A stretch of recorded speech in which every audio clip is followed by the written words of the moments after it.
Pessoal, então nossa aula está sendo gravada, certo? Vocês todos conseguem me ouvir? Sim. Boa noite, então, para todos. Pessoal, vocês conseguiram, então, acessar a seção 2.2 e a 2.3?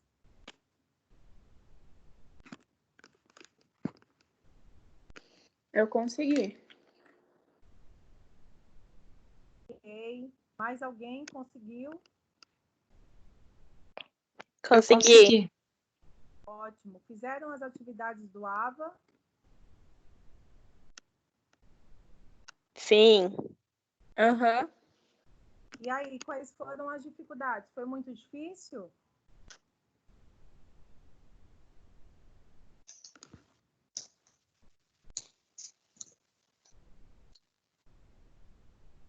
Pessoal, foi muito difícil? Não. Pelo menos eu não achei muito difícil, não. Ótimo. Foi a Patrícia que falou comigo, né? Camille. A Camille? Ótimo, então. Que bom que vocês não acharam difícil. Alguém viu que eu postei no AVA hoje os slides da 2.2 e da 2.3? Eu vi. Tá, conseguiram acessar lá certinho?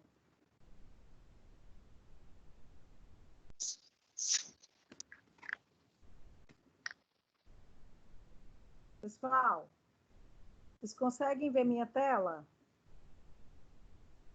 Não. Tô vendo você. Ó. Tá, então deixa eu voltar lá, vou compartilhar de novo.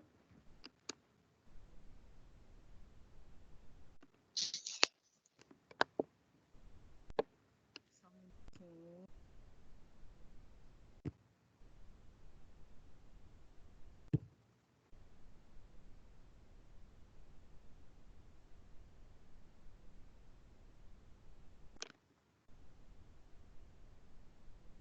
E agora, vocês conseguem ver minha tela? Sim. Sim. Vamos lá. Gente, como eu falei para vocês já teriam então que ter entrado hoje, né?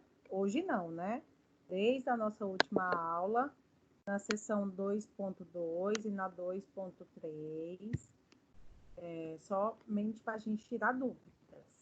Mas o que foi que eu fiz? Eu fiz então os slides, eu não ia fazer, realmente eu ia acompanhar só as dúvidas de vocês e a gente ia tirando, né? Se precisasse, a gente ia acompanhando no livro. Mas eu fiz para ficar mais fácil para vocês estudarem, mas o que não deixa de ser também necessário vocês estudarem pelo livro, até para vocês verem alguma coisa que faltou, tipo prefixos, que eu não coloquei todos nos slides, prefixos e sufixos, tá? Vocês conseguiram ver essa atividade também, porque eu vi que vocês postaram no Whats, né? Vocês já conseguiram ver alguma coisa a respeito disso, prefixos e sufixos? Já um pouco. Já. Tá dando para vocês entenderem até Sim. agora? Ok. Bom, gente, então, nós estamos então na unidade 2, na seção 2.2, que é enfermagem em centro cirúrgico. Vocês estão conseguindo ver a minha tela, né? Aham. Sim. Sim. Então, aí o livro de vocês começa falando, então, um pouco sobre o que é uma cirurgia eletiva, né? O que é um momento operatório, o que é uma cirurgia de urgência. A gente já falou um pouquinho sobre isso também na aula passada. Então, o momento operatório. Antes de tudo, quem tiver sem o fone de ouvido, a audição fica melhor com o fone. Então, se vocês quiserem colocar, tá bom? Fica melhor para ouvir. Professora, Oi. posso tirar uma dúvida dessa parte do livro? Posso, claro. Ó, Aí tá escrito assim, né, na parte de cirurgia, tá escrito que a de urgência requer pronta atenção, podendo ser realizado no prazo de 24 a 36 horas no máximo. E a emergência tá classificado como tratamento cirúrgico que requer atenção imediata, pois é risco de morte. Então no livro tá invertido, né? Não, não está invertido. Qual que é a diferença entre urgência e emergência? Eu falei isso na aula passada.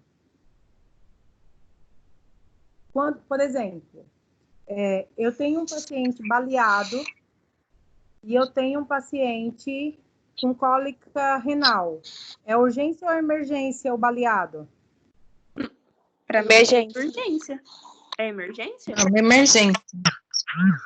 Emergência, ele vai ter que ser atendido de imediato, porque ele corre risco de vida. Exatamente. Não, então, exatamente. Só que eu achava que a classificação, a nomenclatura era o contrário. Ah, não, não é. É a Camille que está falando? Quem está falando? Camille. Camille, não é só você, tá? Não é só você que tem essa dúvida. Na verdade, todo mundo tem essa dúvida, até entender realmente. Então, uma emergência é uma coisa que foi para ontem, por exemplo. Chegou um paciente baleado, é uma emergência. Chegou um paciente com cólica renal, é uma urgência. Ele precisa ser atendido entre 24 a 36 horas. Mas se eu tenho ele e eu tenho um baleado, um esfaqueado, um politrauma grave, como ele é uma urgência, eu posso primeiro atender o baleado, que é uma emergência, que não dá para esperar, e esperar a urgência mais um pouco. Deu para entender? Então, assim, urgência é uma coisa que dá, ela é grave também, mas eu tenho um tempo que dá para tratar ela. A emergência não. A emergência é uma parada cardiorrespiratória, é um baleado, é um esfaqueado, é um politrauma grave. São casos que não dá para esperar. Deu para entender? Ah, entendi. Obrigada. Imagina. Pessoal, então ele fala aí um pouquinho do momento operatório, né? A indicação cirúrgica depende da evolução do quadro clínico do paciente, então da possibilidade de espera, considerando as vantagens e desvantagens. Nessa classificação, a cirurgia pode ser, então ela pode ser eletiva. Primeiro, quem que decide o momento operatório? É o médico. Deixa eu voltar aqui na minha tela, gente, porque eu não sei o que está acontecendo hoje, mas sempre para vocês entrarem, está pedindo permissão. Só um minutinho. Na aula de ontem, algumas pessoas, o professor também estava assim. Ele tinha que autorizar. Porque é o mesmo link, mas está pedindo autorização de algumas pessoas, tipo da Pauliane agora. Pauliane, consegue me ouvir? Agora eu consigo, professora, mas demorou bastante para conseguir acesso hoje. Foi a primeira vez que demorou. Boa noite, boa noite. A semana passada eu não consegui dar aula pelo Teams, porque os alunos, a internet estava péssima. Eu precisei dar aula para eles pelo WhatsApp.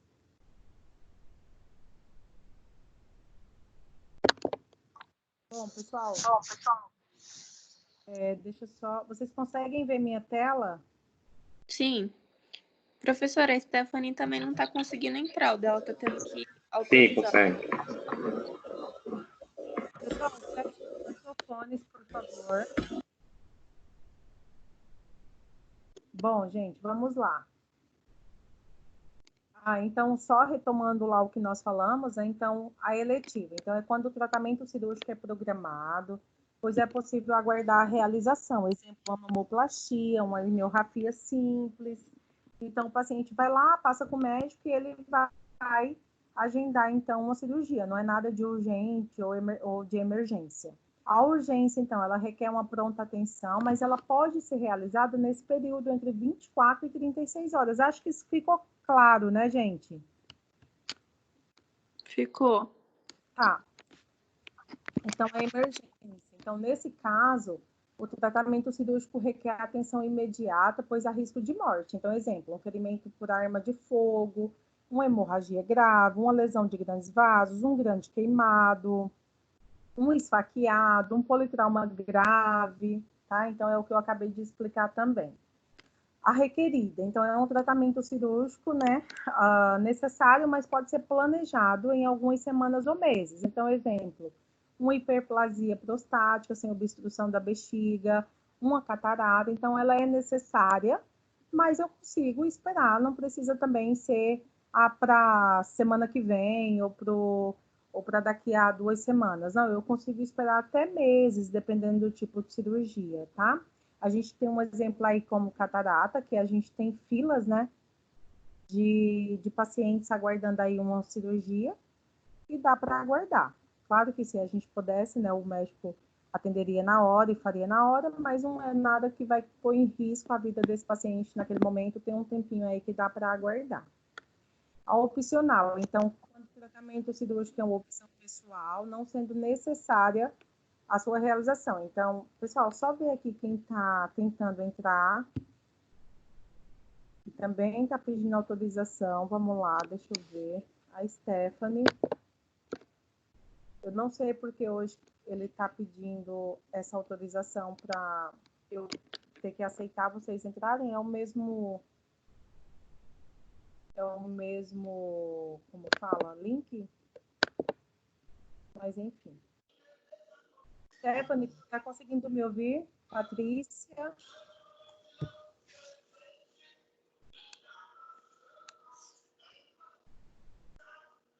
Pessoal, alguém está com o microfone aberto.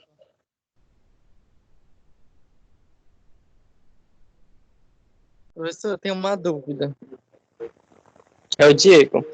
Oi, Diego. No caso, por exemplo, a pessoa está com um câncer, um local no cérebro, alguma coisa.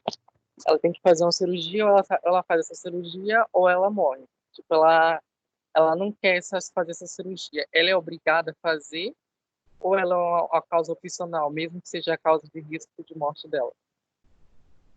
Diego, essa é uma questão ética. Vai depender muito, por exemplo, nessa questão que você está falando, a gente pode falar dos testemunhas de Jeová. Não sei se tem alguém aqui que é da religião, tem alguém?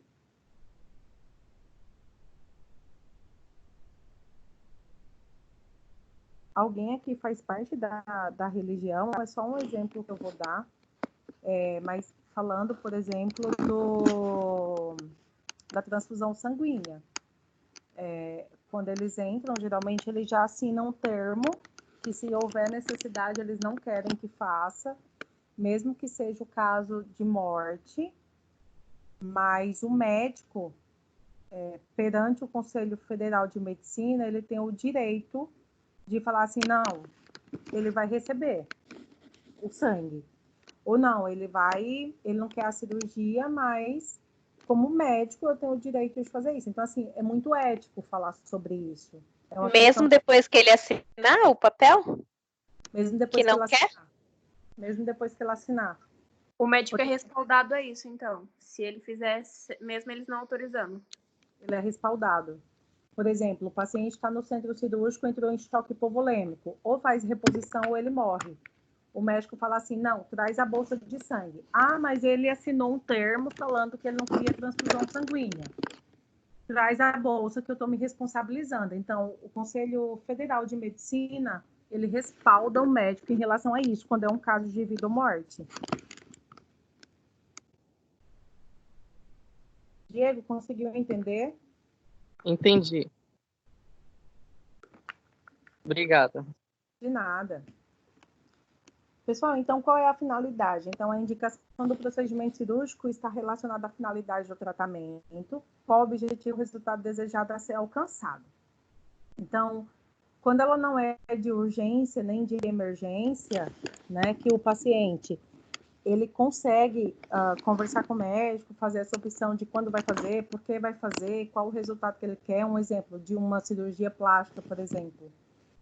Então, a indicação vai depender muito do procedimento, né? Qual vai ser a finalidade desse procedimento ou desse tratamento, tá bom? Gente, para quem chegou depois, eu não ia fazer esses slides, tá?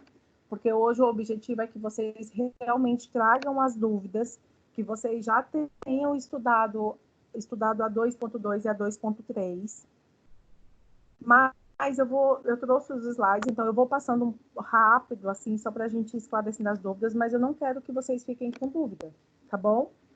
A semana que vem a gente vai ter prova. Vocês fizeram já alguma prova? Ainda não. Vai começar na segunda. Ok, então a prova vai ser pelo AVA.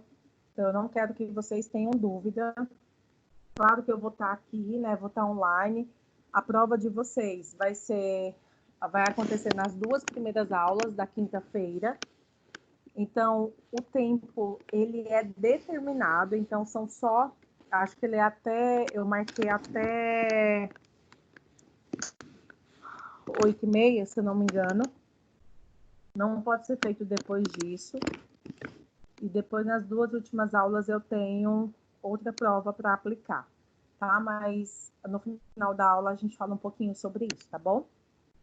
Bom, então a finalidade dela também pode ser diagnóstica ou exploratória, que é o procedimento realizado para visualizar órgãos internos, por exemplo, a laparotomia exploradora, que tem a finalidade de extrair fragmentos de tecidos para a realização de exames, como biópsias, como para fins diagnósticos, né? E aí ela dá o exemplo, então, da laparotomia exploradora.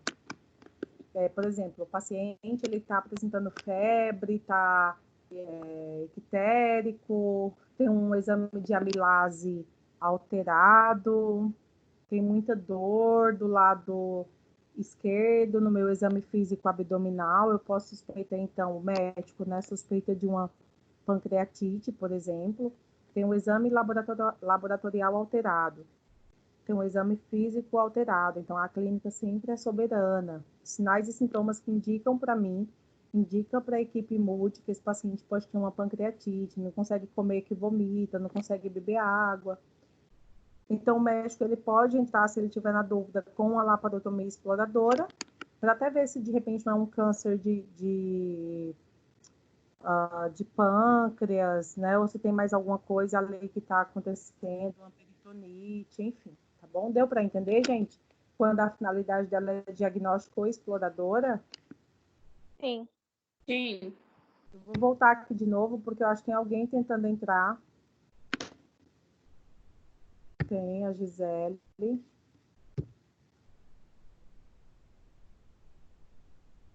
Hoje o Rafael está aqui. Rafael, consegue me ouvir?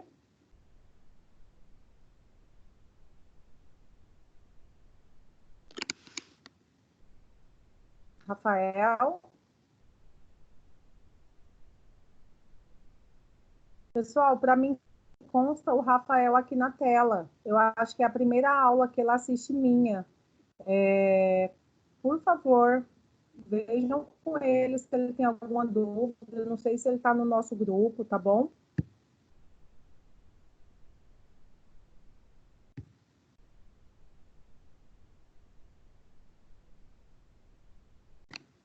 Pessoal, voltou a tela aí para vocês?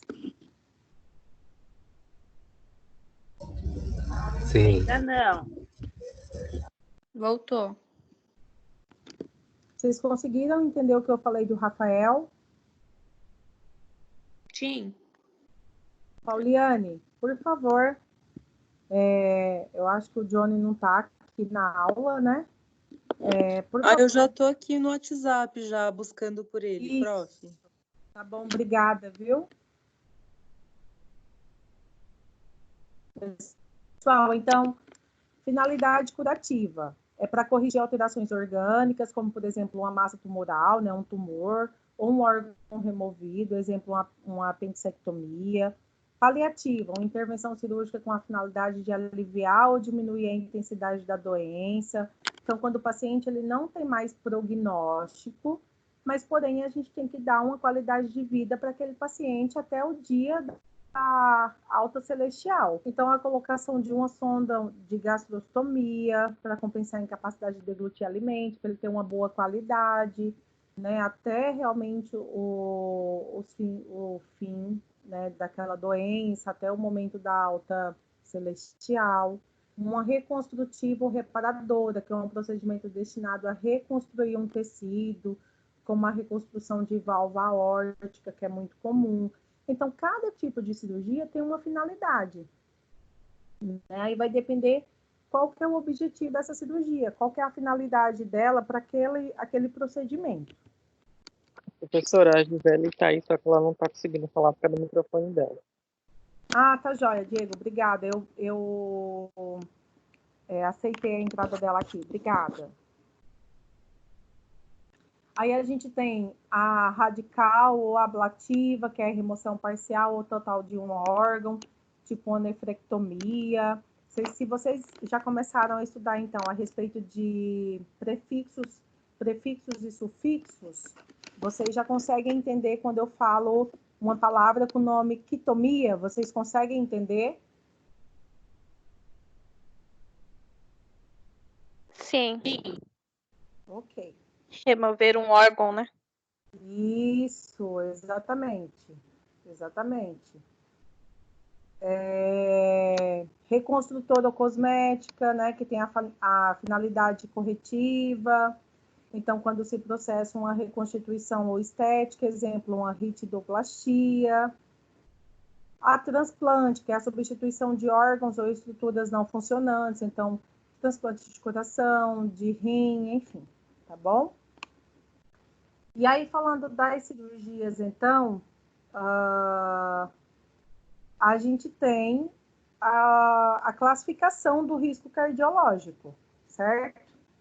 Então, uma cirurgia de grande porte. Então, quando o procedimento apresenta grande probabilidade de perda de fluidos e sangue, exemplo, aneurisma. Por que é importante a gente entender o risco cardiológico? Para a gente já solicitar o que for necessário. Então, se eu sei que é uma cirurgia que o paciente pode apresentar um choque hipovolêmico, eu já sei que eu tenho que ter o tipo sanguíneo dele para uma reposição. Toda cirurgia a gente tem que ter, né? Mas eu já tenho que ter uma quantidade X, de repente é um sangue mais específico, um tipo O, né? Um tipo AB, enfim. Eu tenho que já ter esse tipo de sangue lá. Médio porte, então quando apresenta média probabilidade de perda de fluidos e sangue, exemplo, uma cirurgia ortopédica. Pequeno porte, quando apresenta pequena probabilidade de perda de fluidos e sangue, exemplo, uma timpanoplastia. Então, quem que faz esse risco cardiológico? O médico. Então, através do risco cardiológico, que vocês vão entender o que vocês precisam, como enfermeiros do centro cirúrgico, estarem preparados. É uma cirurgia de grande porte, eu sei que é uma cirurgia complicada, cirurgia de neuro, às vezes eles ficam 18 horas operando, 12 horas operando, enfim. É uma cirurgia que demanda muito tempo, então eu tenho que ter equipe preparada, troca de equipe, tudo isso muito bem alinhado para não causar nenhum transtorno durante a cirurgia. Deu para entender, gente? Sim. Ok. Potencial de contaminação. Então, eu tenho os tipos de cirurgias. Então, eu tenho a cirurgia limpa, que são procedimentos cirúrgicos realizados em tecidos estéreis ou passíveis de descontaminação, na ausência do processo infeccioso e inflamatório local, ou de falhas técnicas que não ocorrem penetrações. Um exemplo disso é a cirurgia de ovário, a mamoplastia. Por que é importante eu ter a classificação das cirurgias? Para eu saber qual vai ser a sequência delas entrarem na minha sala cirúrgica. Eu falo um pouquinho disso agora no final. Então, cirurgia potencialmente contaminada, aquelas realizadas em tecidos colonizados por flora bacteriana, em pequena quantidade ou em tecido de difícil descontaminação, na ausência de processo infeccioso e inflamatório, com falhas técnicas superficiais no transoperatório. Cirurgias limpas com drenagem também estão inseridas nessa categoria, porque ocorre penetração nos tratos digestivo, respiratório ou urinário.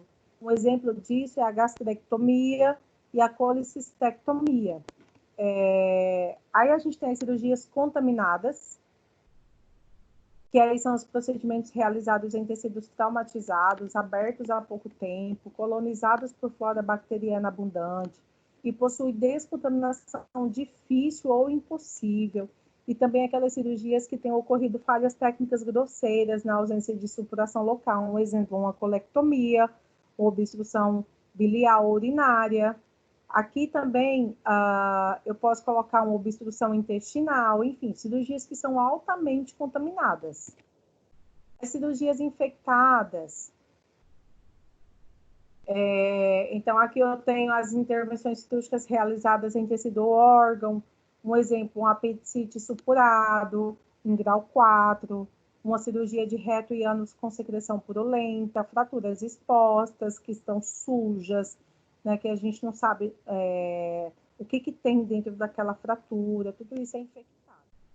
E aí, por que então que eu preciso ter essa classificação das cirurgias, né, como infectadas, contaminadas, potencialmente contaminadas e cirurgia limpa? Professora, a Rosângela está tentando entrar, só está faltando autorizar ela. Tá, só um minutinho, eu vou ver lá. Pessoal, então, eu preciso saber qual que é a classificação dessa minha cirurgia para eu poder organizar qual vai ser o fluxo de entrada dentro do meu centro cirúrgico, dentro da minha sala cirúrgica. Por quê? Se eu coloco uma cirurgia potencialmente contaminada... Professor? Oi? Ai, que bom. É porque eu tô tentando falar faz um tempo que eu não tava conseguindo, vocês não estavam conseguindo me ouvir. Que bom que deu certo. Obrigada. Então tá bom, imagina.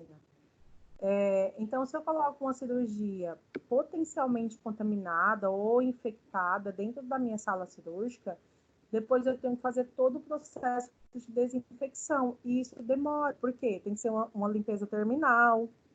Então, eu tenho que classificar assim: primeiro as cirurgias limpas, né? Depois as cirurgias potencialmente contaminadas, depois as contaminadas, depois as infectadas.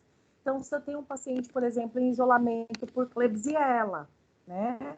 Vai ser uma cirurgia altamente contaminada, altamente infectada, porque depois dela eu tenho que fazer toda a limpeza dentro do meu centro cirúrgico, aliás, dentro da minha sala cirúrgica, para que possa entrar outra cirurgia. Até roupa das pessoas que estavam lá dentro, que estavam acompanhando a cirurgia, essa roupa também precisa ser trocada para que entre um outro paciente. Então, vai demorar mais. Então, esse tempo eu vou ter uma sala cirúrgica parada. Deu para entender, gente? Sim. Ok. E aí eu tenho a duração mais ou menos... Professora, Oi. eu ia fazer uma pergunta sobre isso mesmo, da duração do ato cirúrgico. No prontuário do paciente, quando ele está internado para fazer a cirurgia, é colocado qual porte da cirurgia vai demorar, certo? Sim. E se tiver alguma intercorrência, alguma coisa que tenha que prolongar esse tempo, daí o médico não vai precisar rasurar o prontuário. Aí ele faz uma observação. Isso. Entendi. Sempre que ele faz uma avaliação pré-cirúrgica, isso pode mudar, porque na hora da cirurgia várias coisas podem acontecer. Por isso que depois do ato cirúrgico ele tem que relatar como que foi a cirurgia. Se teve intercorrência, se não teve intercorrência, se recebeu bolsa de sangue, né? Quanto tempo durou essa cirurgia. Então, ele faz uma pré-avaliação e depois ele faz uma anotação médica pós-ato cirúrgico. Deu para entender? Deu sim, obrigado. Imagina. Pessoal, então a gente tem aí como porte 1 com duração máxima de 2 horas, porte 2 com duração de 2 a 4 horas, porte 3 com duração de 4 a 6 horas e o porte 4 com duração acima de 6 horas, mas é como a gente pode mudar. Então, além das classificações do tratamento cirúrgico já apresentadas, é importante que você, como enfermeiro do centro cirúrgico, tenha conhecimento a respeito da classificação do risco cirúrgico utilizada pela equipe de anestesiologia, então implantada pela Sociedade Americana de Anestesiologistas, então é o ASA, que sugere o uso de um algoritmo na avaliação do risco cirúrgico. Então, considerando um risco para o paciente baseado na natureza da condição clínica pré-operatória. Então, é lá na avaliação pré-operatória que o anestesista ele vê isso. E natureza do procedimento cirúrgico, assim baseada na análise da mortalidade que pode cirurgia. Então, chama-se de Sistema de Classificação de Pacientes, segundo a ASA, que é a Associação dos Anestesistas. E aí, então, ASA 1, sem distúrbios fisiológicos, bioquímicos ou psiquiátricos. ASA 2, leve a moderado distúrbio fisiológico, mas é controlado, sem comprometimento da atividade normal, a condição pode afetar a cirurgia ou a anestesia. ASA 3, distúrbio sistêmico importante, de difícil controle, com comprometimento da atividade normal e com impacto na anestesia e cirurgia. ASA 4, desordem sistêmica severa, potencialmente letal, com grande impacto sobre a anestesia e cirurgia. ASA 5, moribundo, a cirurgia é a única esperança para salvar a vida desse paciente, tá? Então, é de acordo com essa classificação que é feito lá na avaliação pré-operatória que o médico vai falar qual é a condição desse procedimento proposto, o quanto ele é necessário para a realização. Deu para entender, gente? Sim, professora. Oi. O Rafael pediu para avisar que ele está ouvindo, mas ele não consegue responder que o micro dele está com problema, mas que ele está vendo essa aula e também viu a passada. Olha só, eu mandei uma mensagem para ele falando que ele não estava participando. Desculpa, Rafael, é que você é novo na minha aula, então eu só brigo mais com os mais velhos. Aí eu mandei recado. Bom, vamos lá. Então, nós temos aí os tempos cirúrgicos, né? Então, o ato cirúrgico ele é dividido em tempos. Então, trata-se de procedimentos consecutivos e sequenciais realizados pelo cirurgião, desde o início até o término da cirurgia, que também são utilizados para a montagem da mesa de instrumental e servem para orientar o auxílio e entrega desses ao cirurgião. Assim, as intervenções cirúrgicas são realizadas em 4 tempos básicos. Aí a gente tem a diérese, que é a separação dos planos anatômicos, né? Ou tecidos para abordagem de um órgão ou cavidade, através do rompimento da descontinuidade do tecido. Então, o momento que o médico pega o bisturi e ele começa, então, a descontinuar um tecido, romper ali uma estrutura da pele. Então, é corte ou separação dos tecidos. Ficou claro, gente, até aqui? Professora, aí eu tenho uma dúvida, mas na hora que você já falou um pouquinho para trás, mas eu não estava conseguindo falar naquela hora. Você explicou sobre a diferença entre cirurgia potencialmente contaminada e cirurgia contaminada, e eu também li, mas eu não consegui entender. Paty, eu posso falar então com você sobre isso no final? Só para a gente não perder aqui o segmento, e aí no final eu te explico, pode ser? Tá, aí você lembra, tá bom? Tá bom. Pessoal, então a gente tem a hemostasia, então um procedimento realizado com a finalidade de conter ou prevenir o sangramento e hemorragia e também impedir a circulação de sangue em determinado local.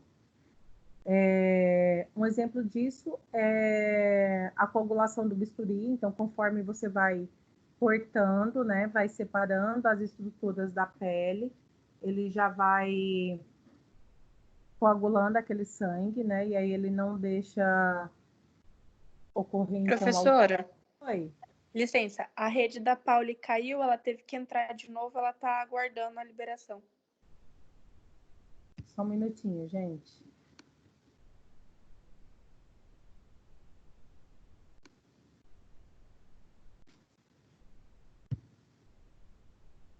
Pronto.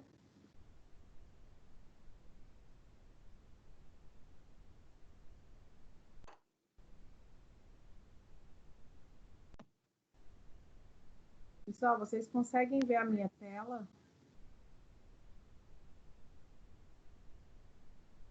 Sim. Sim. Sim. Sim. Então, tal ação ela pode ser realizada por aspiração ou pela secagem com gás e realizada manualmente ou com instrumental. Um exemplo disso é o aspirador, que é utilizado nas cirurgias, como se fosse aquele aspirador de dentista, só que bem maior. Então, ele impede aí que a gente tenha um sangramento grave ou algum tipo de hemorragia. Um quadro hemorrágico, né, que pode ocorrer por extravasamento de sangue arterial, venoso e de capilares. Então, dependendo da abordagem cirúrgica, essa situação pode dificultar o andamento do ato cirúrgico devido ao prejuízo em relação à visualização das estruturas no transoperatório. Trazer ameaça à integridade e à vida do paciente, além de retardar o processo de cicatrização. Por quê? Quanto mais grave for a cirurgia, quanto mais intercorrências ocorrerem na cirurgia, mais complicado é o processo de recuperação desse paciente. Por isso que sempre que vai fazer uma anestésica, o tipo de grau dessa cirurgia precisa ser muito bem feito, porque a gente já tem que pensar, né, tanto o médico como a equipe multi, já tem que pensar como que vai ser a recuperação desse paciente. Tudo bem até aqui, gente? Sim. Ok. Então, a gente tem aí a excerese, né? É a cirurgia propriamente dita. Então, é o momento realmente da cirurgia, o tempo cirúrgico onde realmente é realizado o tratamento cirúrgico no órgão ou no tecido desejado, visando o diagnóstico, o controle ou a resolução da irregularidade, restaurando a área, procurando deixá-la da forma mais anatômica e fisiológica possível. Então, aqui entra lá a finalidade da cirurgia. Então, aqui a cirurgia é exatamente dita o ato em que está sendo corrigida aquela anormalidade ou que está atingindo a finalidade da cirurgia. Deu para entender esse momento? Deu sim. Então, a síntese consiste na aproximação das bordas da ferida operatória com a finalidade de estabelecer a continuidade do processo de cicatrização. Então, aqui é o momento do fechamento, então, daquela abertura que houve para a cirurgia. E aqui ele é feito, então, com sutura permanente ou removível, com a utilização de agulhas e fios de sutura, ou adesivos, gesso e ataduras. Então, aqui depende, como eu falei lá no início, qual é o tipo de cirurgia que vai ser realizada. O resultado da síntese será mais bem sucedida e mais anatômica se for realizada a diérese. Então, nesse momento aqui, o que a gente tem que pensar? Que as bordas da lesão, ela precisa ser feita da melhor forma possível, para que a gente tenha um fechamento de lesão de primeira intenção. Que é aquele momento em que fechou aquela cirurgia, que não precisa de uma reabordagem, claro, que se esse paciente ele tiver uma infecção, como a gente já conversou lá quando a gente estava vendo os indicadores de CME, ele vai precisar talvez de uma nova reabordagem cirúrgica, que aí é o médico que vai decidir. Mas se a gente faz tudo muito bem feito no início, já pensando como vai ser a recuperação desse paciente, com certeza o resultado vai ser bem mais positivo. Deu para entender, gente? Deu. Ok. Então, aí falando um pouquinho das terminologias cirúrgicas, é importante vocês conhecerem isso. Então, deem uma olhada, deem uma pesquisada, porque é bem peculiar mesmo. Depende muito do tipo de cirurgia, o tipo de área. Então, as nomenclaturas mudam, tanto no radical, quanto no prefixo, quanto no sufixo. Tá? Então, deem uma olhadinha, por favor. Então, assim, a terminologia cirúrgica é o conjunto de termos utilizados para identificar o tratamento cirúrgico a ser realizado. A nomenclatura, nesse caso, é formada por um prefixo e radical, que designa a parte do corpo relacionada à cirurgia, e por um sufixo que indica o ato cirúrgico realizado. Por exemplo, a apendicectomia. Então, eu sei que é uma cirurgia no apêndice, e aí o quitomia é o que fala o que vai ser feito nesse órgão, certo? Então, a retirada do apêndice, por exemplo. Então, ao fazer o uso da terminologia cirúrgica, é possível fornecer informações sobre o procedimento que será realizado, descrever os tipos de cirurgia e, assim, permitir o preparo adequado dos equipamentos cirúrgicos apropriados a cada tipo de cirurgia. Para que a gente tenha uma boa gestão dentro do cirúrgico, gente, é extremamente importante que os médicos também passem quais são os riscos daquela cirurgia, qual é o grau daquela cirurgia, para que eu também tenha, como enfermeira, todos os equipamentos que é necessário para uma intercorrência ou para uma cirurgia que seja tudo ok, preparado, para que não falte algum... Pessoal, vou voltar lá, tem alguém tentando entrar. Para se acontecer alguma coisa, eu saber que está tudo bem preparado e não ficar aquela loucura, né, de todo mundo. Professora, seu áudio está abafado. Ah, todo mundo está entendendo assim, gente? Sim, eu não tô conseguindo ouvir nada, tá muito baixo. Vocês estão com fone de ouvido? Sim, Estranho. não tava tão baixo, e daí de repente ficou muito baixo. Para mim não mudou nada. Espera um pouquinho.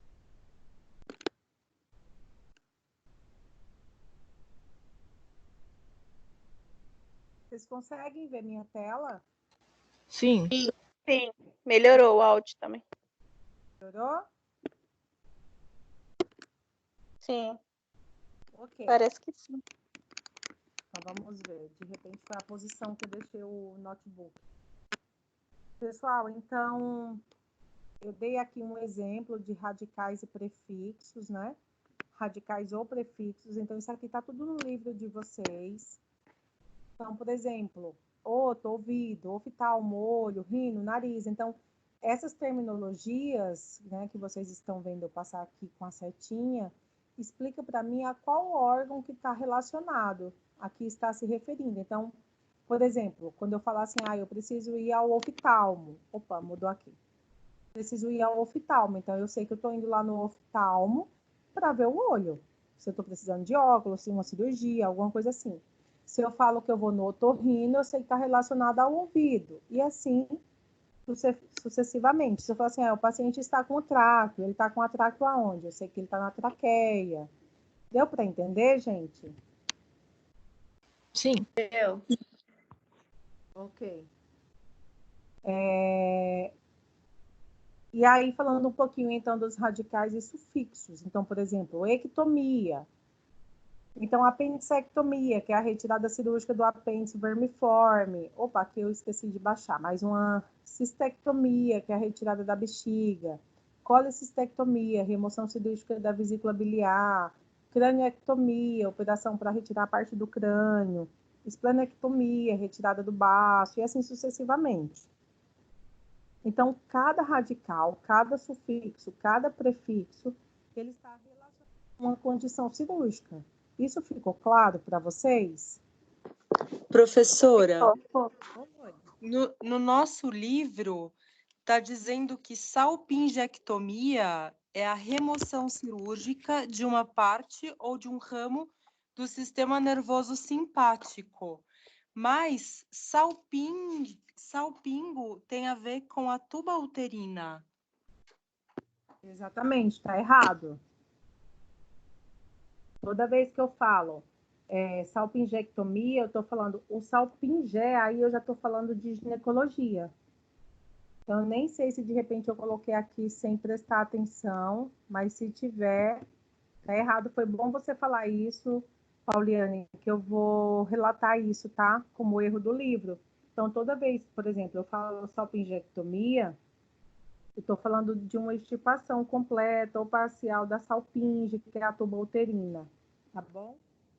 Então, você falar isso aí, é um procedimento que ele é cirúrgico, né? E aí, o que eu faço? Quando eu tenho uma... Opa, eu tô mudando.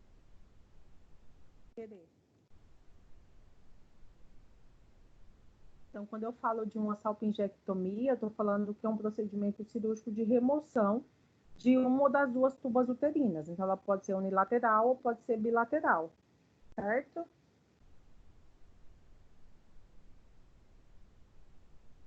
Tudo bem, gente? Até aqui? Sim, professora. Tudo. Então, quando eu falo rafia, então, coporrafia, por exemplo, é uma sutura da vagina. Então, sempre que eu falo rafia, é sutura. Então, gastrorrafia, sutura do estômago, herniorrafia, sutura da hérnia. Claro que, assim, são muitos nomes diferentes para vocês. Mas, aos pouquinhos, quem já está na área já está mais familiarizado, mas quem não está, aos poucos vocês vão entendendo. Ah, eu fui trabalhar, me informei, fui trabalhar no centro cirúrgico. Ah, eu não sabia as palavras, fiquei perdida. Pergunta, pesquisa, vê quais são os principais tipos de cirurgias que tem lá dentro do centro cirúrgico que você trabalha. Pesquisa sobre elas, quais são as complicações, qual é a equipe necessária para cada uma, qual geralmente o tempo de cada cirurgia, isso é importante saber. Professora, Oi. eu tenho uma dúvida. Com relação, por exemplo, à episiotomia, ela é considerada uma diérese? Conseguindo te entender. Pauliane? Tá me ouvindo, professora? Tô, agora sim. Cortou tudo que você falou. A episiotomia é considerada uma diérese e, no caso, a colporrafia seria a sutura dessa região. Eu não entendi uma sutura na vagina, porque eu entendo uma sutura na vulva, na região perineal, mas na vagina... Eu não entendi a sua pergunta. Você perguntou para mim se a episiotomia é uma abertura aonde? Por exemplo, a episiotomia é uma abertura na região do períneo. Ela é uma abertura do períneo, da região do períneo. Isso. Quando ela é feita de forma cirúrgica, ela é considerada uma diérese? Diérese? Entendi. Você está perguntando se ela é o momento da cirurgia, certo? Isso. Toda vez que a gente fala de episiotomia, que eu estou falando então de uma incisão na região do períneo, o que é a região do períneo? Né? Só para todo mundo conseguir entender. Que é uma área muscular que eu tenho então entre a vagina, né, e o ânus. Esse momento em que vamos pensar então, por exemplo, no parto.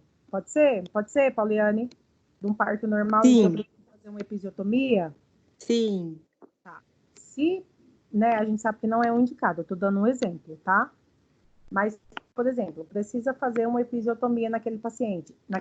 O momento em que eu corto ela é considerado, sim, o primeiro momento da cirurgia, que é o momento em que eu tenho uma abertura daquela região. Deu para entender? Entendi, professora. Era essa a dúvida? Eu fiquei, porque cortou 2 vezes a sua voz. Agora eu tô conseguindo te ouvir. Eu entendi que é um ato cirúrgico. Eu não tinha entendido isso ainda. Sim. O que a gente não pode esquecer é que ela não é mais indicada hoje, né? Ainda existe em alguns casos muito específicos em que eu não quero nem entrar nessa questão agora, mas assim, a episiotomia ela só é feita realmente em último caso, depende do médico, geralmente o enfermeiro ele pode fazer o obstétrica, mas ele faz de tudo e ele usa outros métodos para não fazer, tá bom? Tá certo, obrigada, professora. De nada. Então, falando aí de pexia, então, esperopexia, por exemplo. Então, toda vez que eu tenho pexia no final, eu tenho que já linkar isso a uma fixação. Então, uma fixação de útero, uma fixação de rim, uma fixação de testículo. Então, o que é importante vocês entenderem de prefixos, sufixos e radicais? Que cada um está se referindo a um tipo de cirurgia, e que cada um está se referindo a um tipo de parte do corpo ou algum tipo de órgão. Então, mais uma vez, vocês não vão lembrar de todos, mas vocês precisam conhecer os principais que tem, por exemplo, no centro cirúrgico que vocês vão trabalhar. Quando eu falo de escopia, então, por exemplo, broncoscopia, um exame com visão direta dos brônquios, cistoscopia da bexiga, então, escopia, eu estou falando de visão. Então, né, com fibra ótica, é colocado lá dentro daquele órgão, e aí o médico vai avaliar se tem alguma coisa diferente. Ela é feita também para fins diagnósticos, então, para retirada para... Ai, gente, esqueci o nome, quem pode me ajudar aí? Por exemplo, eu tenho uma suspeita de câncer e eu vou tirar aquele pedacinho lá do órgão para mandar para... Biópsia. Obrigada. Isso mesmo. Muito obrigada. Deu para entender, gente, até aqui? Deu. Sim. Ok. E assim vai sucessivamente. Por exemplo, otomia. Então, toda vez que eu falo de otomia, eu estou falando que eu vou ter uma abertura, né? Por exemplo, eu falo de cardotomia, por exemplo, é uma operação de cortar a carne em caso de estenose do esôfago. Então, eu estou abrindo aquele órgão, eu estou explorando aquele órgão. Então, toda vez que é otomia, é uma abertura. Eu vou passando um pouquinho para dar tempo a gente ver tudo, tá bom, gente? Tudo bem? Falando de equipe cirúrgica, né? Então, a equipe cirúrgica, ela trata de uma sequência de ações. Quando eu falo de equipe cirúrgica, eu não estou falando só de médico, eu estou falando de toda a equipe multi que está ali. Claro que aqui eu tenho médico, cirurgião, eu tenho médico assistente, eu tenho instrumentação cirúrgica e tenho toda a equipe que está lá. Então, ela é formada pelo cirurgião assistente, instrumentador cirúrgico. Eles têm um trabalho muito bem divididos, né? Então, quando eu falei lá atrás, por exemplo, da mesa cirúrgica, quem faz isso é um instrumentador, que geralmente é um técnico de enfermagem, ou enfermeiro que faça o curso de especialização em instrumentação cirúrgica. Então, ele separa lá todo o material e ele vai ajudar nessa cirurgia. Então, o cirurgião ele vai pedindo, junto com o cirurgião auxiliar, e aí vai fazendo as fases lá da cirurgia até que se alcance, então, o objetivo da intervenção cirúrgica. Uma cirurgia composta só por esses três pessoas, cirurgião, auxiliar de cirurgia e o instrumentador? Não, a enfermagem é essencial aqui. E aí vocês vão entender um pouquinho disso lá em gestão de enfermagem, que vai ser nossa próxima aula, os nossos próximos slides, tá bom? O instrumentador, então, pode ser o técnico ou o enfermeiro mesmo? Pode, desde que ele tenha o curso de instrumentação cirúrgica. Ah, entendi. Professora, e é sempre composto pelo cirurgião e o auxiliar? Sempre. Tá. Sempre. Por exemplo, se o cirurgião passa mal, tem o auxiliar lá. É uma cirurgia longa, então tem hora que o auxiliar que pode assumir a cirurgia. Cirurgia é sempre muito desgastante, então sempre tem um cirurgião e sempre tem um auxiliar. Ou pelo menos é para ter, né? Deu para entender? Deu, obrigada. Imagina.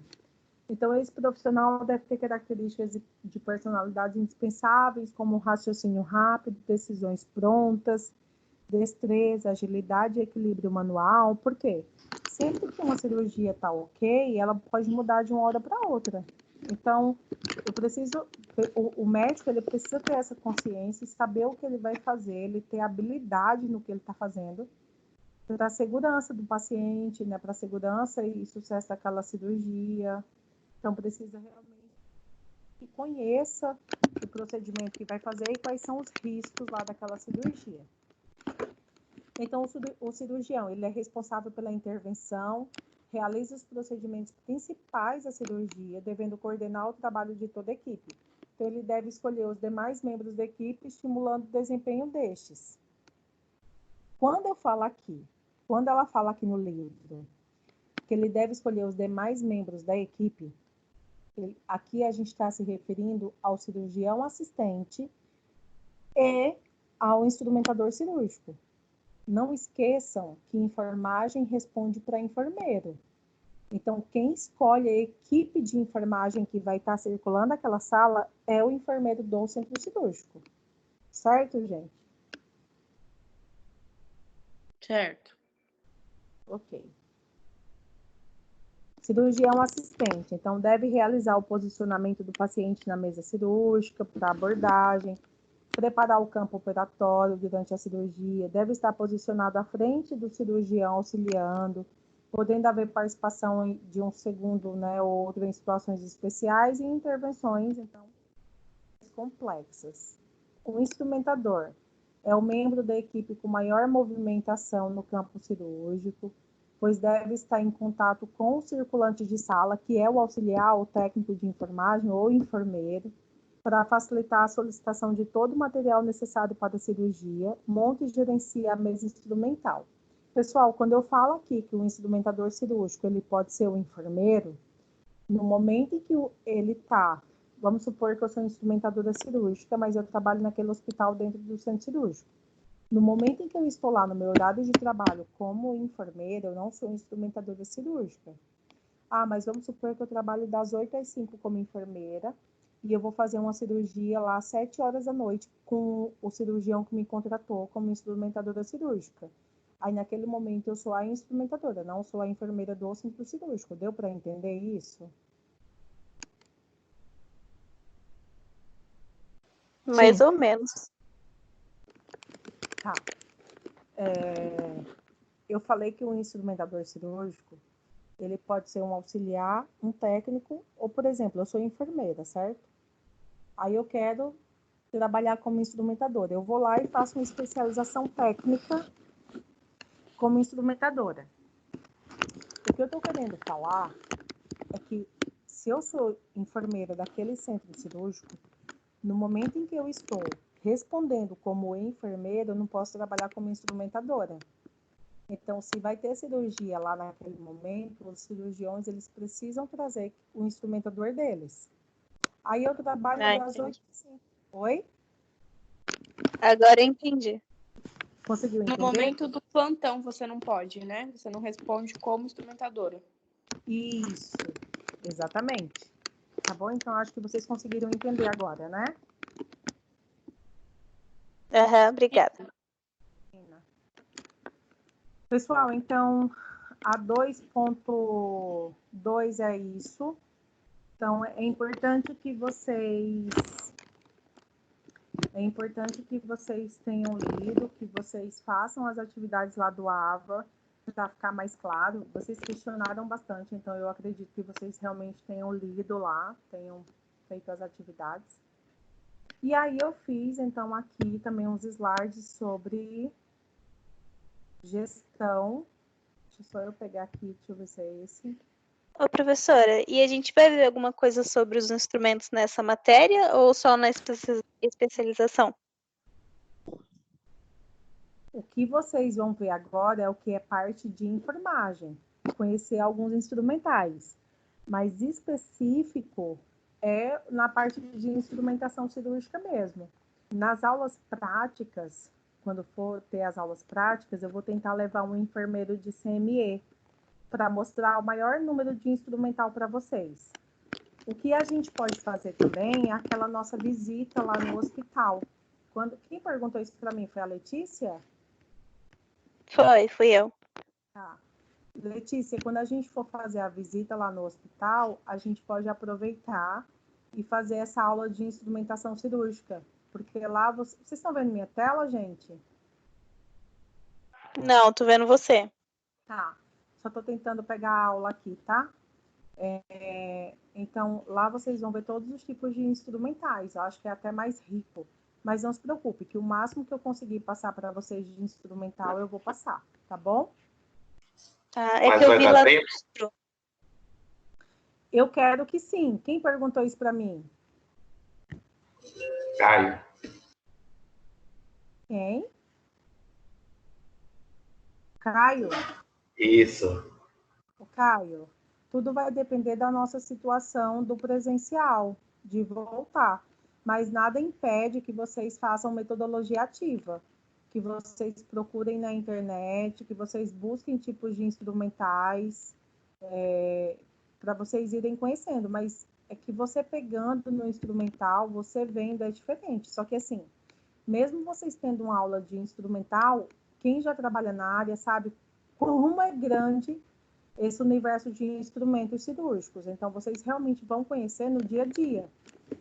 Se eu tiver, por exemplo, hoje no centro cirúrgico e alguém me pedir algum tipo de instrumental específico, eu não sei qual é, porque tudo é a vivência que você está tendo ali no dia a dia. Deu para entender?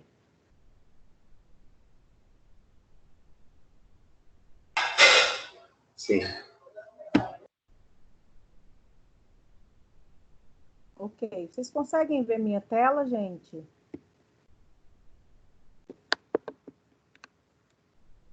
Agora sim. Sim. Pessoal, eu sei que a Patrícia tem uma dúvida da outra matéria, eu acabei fechando e esqueci. Ô, Paty, então quando acabar essa daqui eu tiro a sua dúvida, tá bom?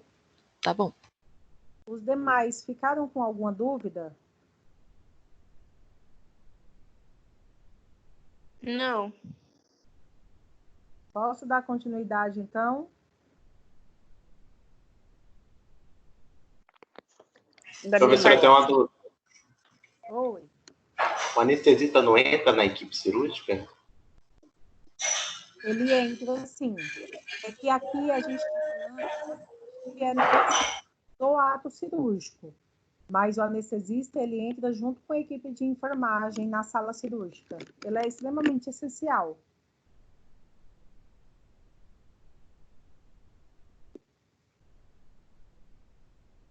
Deu para entender?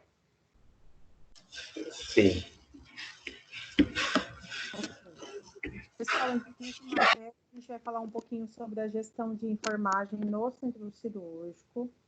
Então, aí é a nossa seção 2.3 da unidade 2, tá? Em gestão de enfermagem no centro cirúrgico. Então, aqui não é diferente do que nós conversamos sobre gerenciamento em CME, é que aqui a gente vai falar um pouquinho mais sobre segurança do paciente. Vocês conseguiram ver essa matéria, gente, no AVA? Sim. Ok. Então, o gerenciamento da equipe de enfermagem no centro cirúrgico. Então, uma das funções do enfermeiro é a gerência da equipe de enfermagem, fundamental para o bom andamento da unidade, sequência das atividades, efetividade dos processos realizados, qualidade e segurança da assistência prestada ao paciente.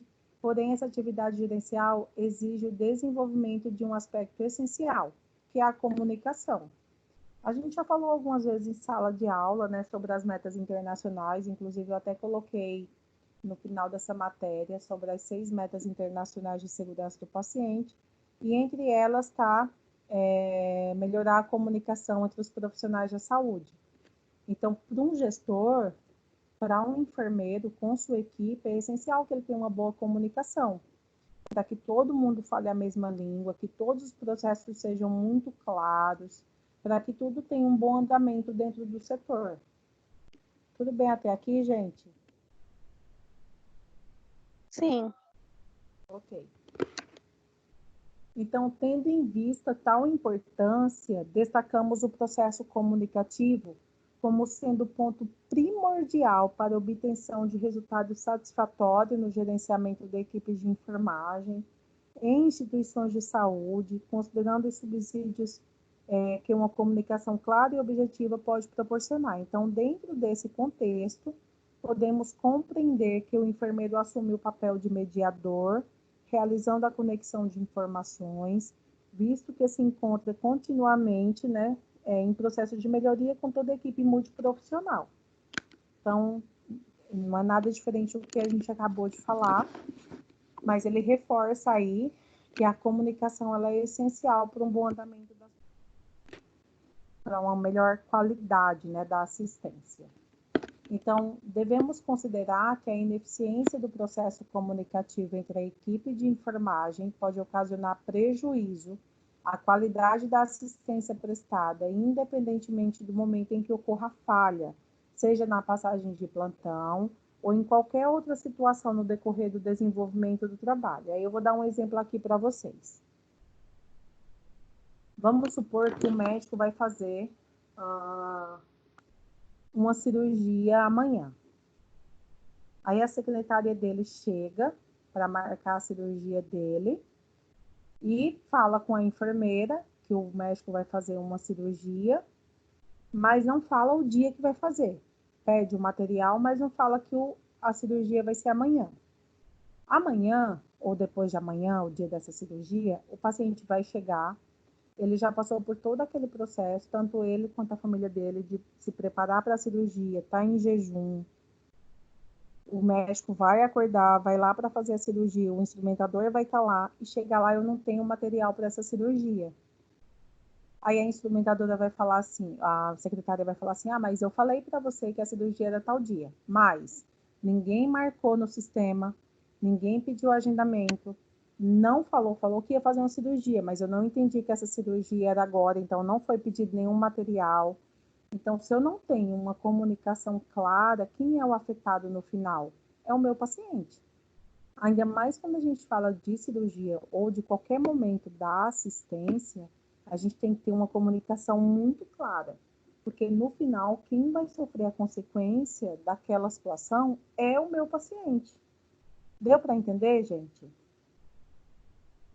Deu. Ok. Vamos lá. Então, gerenciar a equipe de enfermagem em centro cirúrgico é garantir que a assistência ao paciente cirúrgico seja realizada de maneira adequada, com segurança, qualidade, humanização e competência técnica científica. Assim, é de fundamental importância a organização e gerenciamento das escalas de trabalho da equipe, né? Possibilitando o número de profissionais adequados à demanda do atendimento. Então, por exemplo, eu tenho um centro cirúrgico que funciona de segunda a segunda. Só que as minhas cirurgias eletivas são marcadas de segunda a sexta, um exemplo. Ou seja, se eu sei que eu vou ter um número maior de cirurgias de segunda a sexta-feira, eu não vou dar folga, então, para esses meus funcionários de segunda a sexta. Eu vou deixar para dar folga para eles aos sábados e aos domingos, que é quando eu tenho só cirurgias de urgência e emergência, certo? Então, o número de cirurgias que eu tenho ali é muito menor de final de semana. E durante a semana, quando é a minha maior demanda, né, eu preciso de um número maior também de funcionários. Imaginem, por exemplo, uma cirurgia da neuro, como eu falei para vocês, que é uma cirurgia que às vezes demora horas. Imaginem se eu não tenho equipe para esse tipo de cirurgia. Como que eu vou dar conta das outras cirurgias que estão agendadas? Deu para entender, gente? Sim. Ok. Então, assim, o enfermeiro deve determinar, junto à equipe de enfermagem, as ações a serem desenvolvidas por cada um e também suas próprias atividades, tendo como função primordial o cuidado ao paciente cirúrgico, compreendendo que a atividade gerencial é essencial para que a assistência seja prestada de forma adequada. Uma coisa que é essencial também aqui em centro cirúrgico é a sistematização do atendimento de enfermagem, até para eu garantir que ele realmente tem uma qualidade na assistência prestada. Então, o enfermeiro ele tem que gerenciar a sua equipe e gerenciar também as ações que serão desenvolvidas para uma assistência na qualidade desse paciente. E uma delas, então, é a sistematização do atendimento de enfermagem. Então, o gerenciamento do trabalho da equipe de enfermagem requer conhecimento técnico-científico, e isso eu não quero que vocês esqueçam nunca. Todo o conhecimento do enfermeiro, ele tem que estar embasado técnico-científico, tem que ter embasamento. A gente nunca vai no achômetro. Eu acho que eu preciso de 5 técnicos hoje. Não, eu preciso de tantos técnicos hoje, porque eu tenho cirurgias de grau tal, e eu sei que para cada cirurgia eu preciso dessa quantidade de funcionários. Então, eu sempre tenho que ter meu embasamento de gerenciamento no conhecimento técnico-científico. Então, e de gestão por parte do enfermeiro, né? Pois as atividades desempenhadas em centro cirúrgico não se tratam apenas do cumprimento de rotinas e tarefas, exigem, além de conhecimento específico, a harmonia do trabalho coletivo em equipe, onde os profissionais têm uma boa relação interpessoal, tanto entre equipe, né? Quando eu falo equipe, eu falo de médico, anestesista, falo de funcionários auxiliares e técnicos, instrumentadores e principalmente também com o meu paciente. O meu paciente, ele precisa estar seguro com a equipe que vai estar com ele em sala cirúrgica. Tudo bem até aqui, gente? Tudo. Sim. Ok. Assim, é fundamental para o enfermeiro ter o conhecimento das novas tecnologias. Então, se reciclar sempre. Então, sempre que tiver algum curso, alguma coisa nova, algum instrumento diferente, equipamento diferente, as tecnologias aí que vem a todo momento. É importante que o enfermeiro ele saiba, ele entenda daquela tecnologia que ele vai usar dentro daquele centro cirúrgico, e que ele também passe para a equipe dele, porque todo mundo precisa estar no mesmo nível de conhecimento de todos os equipamentos que são utilizados lá. Ah, chegou um equipamento novo e ninguém sabe usar. Então, eu vou aprender a mexer naquele equipamento e eu vou passar aquele conhecimento para os meus auxiliares e técnicos, certo? Então, sempre que tiver uma capacitação, fazer com que eles participem, eu sempre ver como enfermeiro, eu sempre enxergar qual que é a maior dificuldade que a minha equipe tem, como circulante de sala, na CME, desculpa, na CME não, na recuperação pós-anestésica, na RPA. Então, eu sempre vejo quais são aquelas necessidades que eu estou enxergando ali de deficiência e tentar melhorar para que minha equipe realmente seja uma boa equipe e que tenha um bom relacionamento profissional lá dentro. Por quê? Centro cirúrgico já é um ambiente fechado. Já é um ambiente que tem muito funcionário antigo. E geralmente quem gosta de centro cirúrgico fica lá até aposentar. Já é um ambiente que o clima com o médico já é complicado, porque geralmente os anestesistas eles se acham donos do centro cirúrgico. E muitas vezes o anestesista antigo ele não entende que o enfermeiro ele não é funcionário dele. O enfermeiro que está ali, ele está para trabalhar como equipe multi. Ele também tem conhecimento técnico, científico, tanto quanto ele. E os dois estão ali para melhorar, né, a assistência desse paciente. Então, tem algumas dificuldades. Então, se você não trabalha relacionamento interpessoal, realmente não fica um ambiente saudável, fica um ambiente bem difícil para você trabalhar. Ficou claro isso, gente? Sim. Ficou. Ok. Então, assim como o gerenciamento da equipe de enfermagem, o gerenciamento do cuidado de enfermagem é um processo que tem por finalidade organização através do diagnóstico, planejamento, execução, coordenação, supervisão e avaliação dos procedimentos realizados e das necessidades individuais e coletivas dos pacientes. Aqui entra a SAI, que eu falei para vocês lá atrás. Pessoal, o áudio está melhor? Vocês estão conseguindo entender melhor? Sim. Sim. A gente vai ter uma matéria só Sim. de SAI, né? Comigo, não. Em centro cirúrgico, não. Mas tem sim uma matéria que fala sobre SAI. Eu falei um pouco para vocês também, né, sobre SAI? Falou, mas a matéria não era sobre isso, mas Não. você falou. Mas é que agora eu não lembro, gente, qual que é a matéria que fala sobre SAI, mas eu sei que tem sim, tá bom? Mas não é agora em centro cirúrgico. Tá. Tá bom. Então, falando aí um pouquinho da parte que eu amo, que é a segurança do paciente. Então, segurança do paciente e qualidade da assistência. São assuntos abordados atualmente, né, de forma ampla. Entretanto, vamos relembrar que em outubro de 2004, a Organização Mundial da Saúde lançou a Aliança Mundial para a Segurança do Paciente, e aqui a gente está falando da NR36, né, que ampliou a atenção ao problema de segurança do paciente, com a intenção de despertar a consciência e o comprometimento com a melhoria da segurança na assistência em saúde, através do desenvolvimento de práticas seguras. Essa necessidade de desenvolver uma aliança para a segurança do paciente, eu acho que eu já falei isso em outras aulas com vocês, começou devido à quantidade de mortes e de eventos adversos graves que estavam acontecendo no mundo com os pacientes. Quando se fez essa aliança, percebeu que a maioria desses eventos adversos ou desses eventos sentinelas, em que ocasionavam mortes, eles eram, mais de 90% eram evitáveis. Então, o que estava errado? Era o processo.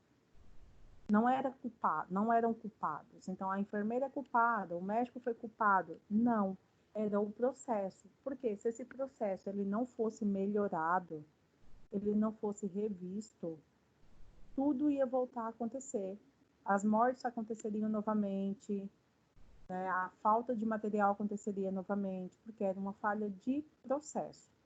Em 2003, o Brasil abraçou isso, as metas internacionais, e aí desde então a gente vem aí nas organizações trabalhando aí com a importância da segurança do paciente e da qualidade da assistência. Então foi quando aqui no Brasil os hospitais começaram a contratar enfermeiros da qualidade para melhorar esses processos, para que todo mundo trabalhasse com protocolos, para que todo mundo fale a mesma língua, e a gente tem, então, descrito uma forma adequada de cuidar daquele paciente. Ficou claro isso, gente? Ficou. Ok. Então, assim, todos os anos são organizados programas que compreendem requisitos técnicos para a melhoria da segurança do paciente em todo o mundo e a elaboração de desafios globais a cada 2 anos, com a finalidade de reiterar assuntos relacionados que estejam direcionados para uma área de risco significativa em todos os Estados-membros da Organização Mundial de Saúde. Então, o primeiro desafio foi direcionado às infecções relacionadas à assistência à saúde, e a segurança cirúrgica foi selecionada para o segundo desafio global para a segurança do paciente. O que eles observaram? Eles observaram que muitos pacientes entravam para operar a perna direita e saíam com a perna esquerda amputada, ou com uma placa que não era para ter sido colocada. Alguns pacientes tinham que operar o olho direito e saíam com o esquerdo operado. O direito continuava lá do mesmo jeito. Então, eles começaram a perceber que existiam muitos eventos adversos que poderiam ser evitados com um checklist de segurança, checklist de cirurgia segura, com um checklist feito por 2 pessoas, então, por 3, pelo paciente mais 2 funcionários, que pudesse garantir com a marcação cirúrgica que realmente era aquele membro que era para ser operado e não aquele outro, e assim sucessivamente.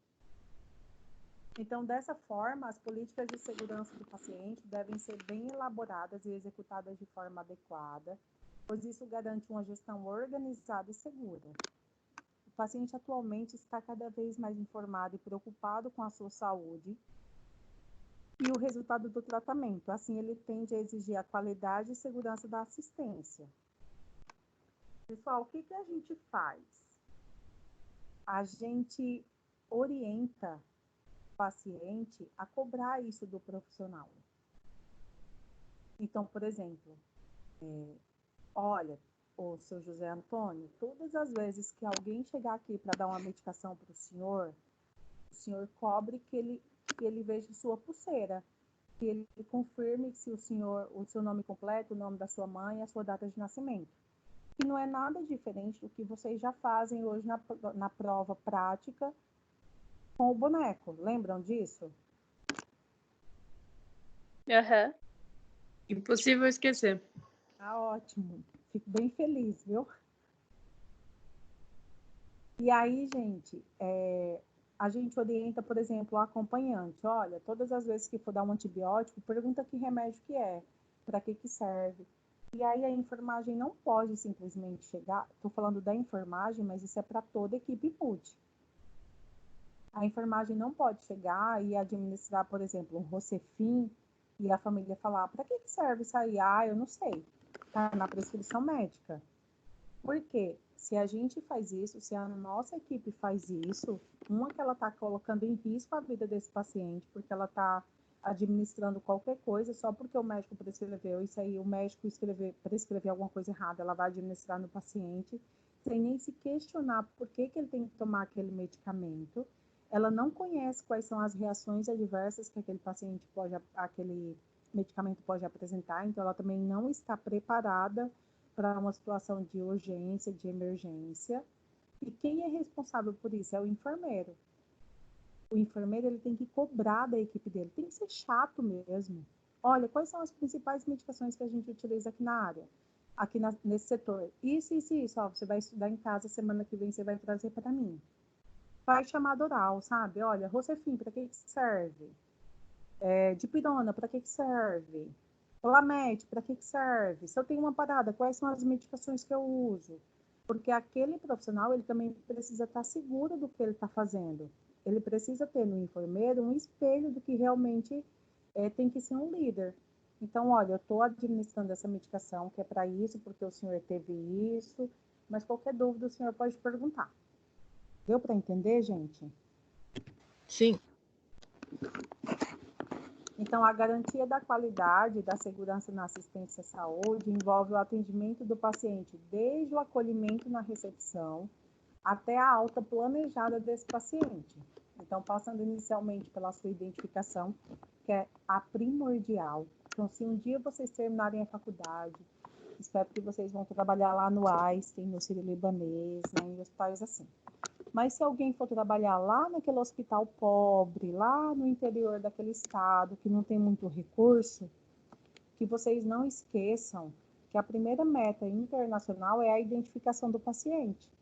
Então, o paciente ele não pode estar dentro do hospital sem estar identificado, porque eu posso dar uma medicação errada para aquele paciente, achando que é outro. Eu posso operar aquele paciente errado. Então, o hospital que eu trabalho não tem condição de comprar pulseira. Faz com esparadrapo. Faz uma identificação no leito, mas não deixa de identificar aquele paciente. Treine a sua equipe em relação da importância da identificação do paciente. Porque o que eu vejo muito hoje? Em alguns hospitais, eu tenho um grupo de educação continuada que é do Brasil inteiro. Então, tem alguns enfermeiros que relatam isso, que trabalham lá no interior de tal estado, e a dificuldade que eles têm da enfermagem é entender a importância de identificar e de conferir a identificação desse paciente. Então, o enfermeiro ele tem que cobrar isso, ele tem que explicar para a equipe por que esse paciente tem que estar identificado. Tá? Então, ela começa pela identificação, com a finalidade de prevenir as possíveis situações de risco, né, presentes nas diversas fases e procedimentos que serão realizados, sendo que as falhas no processo de identificação podem acarretar em outros erros, como na administração de medicamentos, né, de medicamento errado, erro de diagnóstico médico decorrente da troca de exames, entre outros. Então, imagina você dar um diagnóstico para um paciente de um câncer de mama, por exemplo, sendo que o nome da paciente está errado. Dá para imaginar, gente, todo o caos que isso pode ocasionar para a paciente, para os familiares, e por outro lado, aquela paciente que precisava de tratamento, né, de um acolhimento diferenciado, ela está sem isso por causa de um erro de assistência. Dá para vocês imaginarem isso?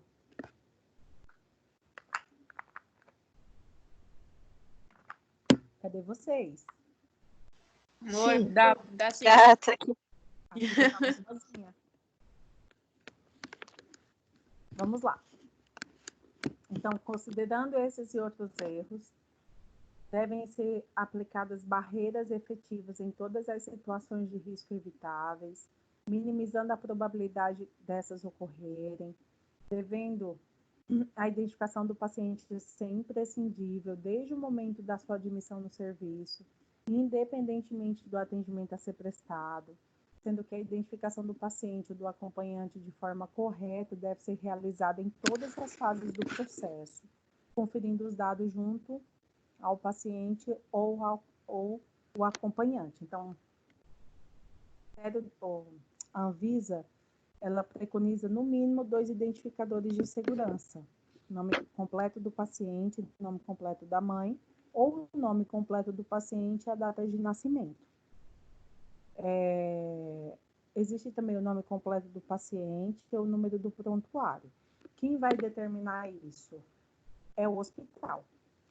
A Anvisa, ela pede no mínimo 2 identificadores, mas ela também tem um alerta que pode acontecer do paciente ele ter o mesmo nome de outro paciente com o mesmo nome da mãe, ou o mesmo nome do paciente com a mesma data de nascimento. Então, que se põe, então, no mínimo 3 identificadores.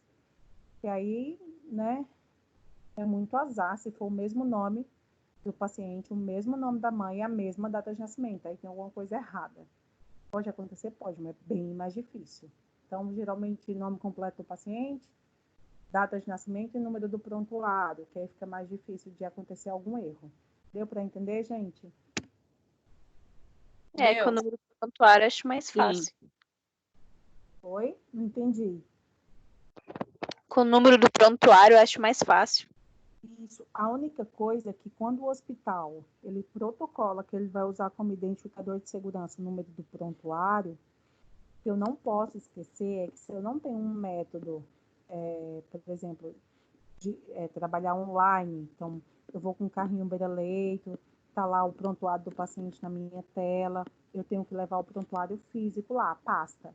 Então, todas as vezes que eu for lá dar uma medicação, eu tenho que estar com o prontuário em mãos para eu conferir realmente se o número daquela pulseira é o número do prontuário. Então, ele é um pouquinho mais chato por causa disso, quando eu não tenho um sistema informatizado.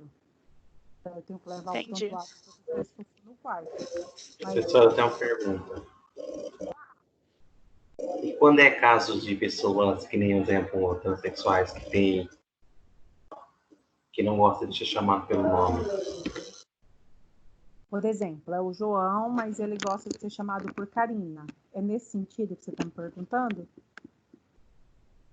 Isso. É o direito dele.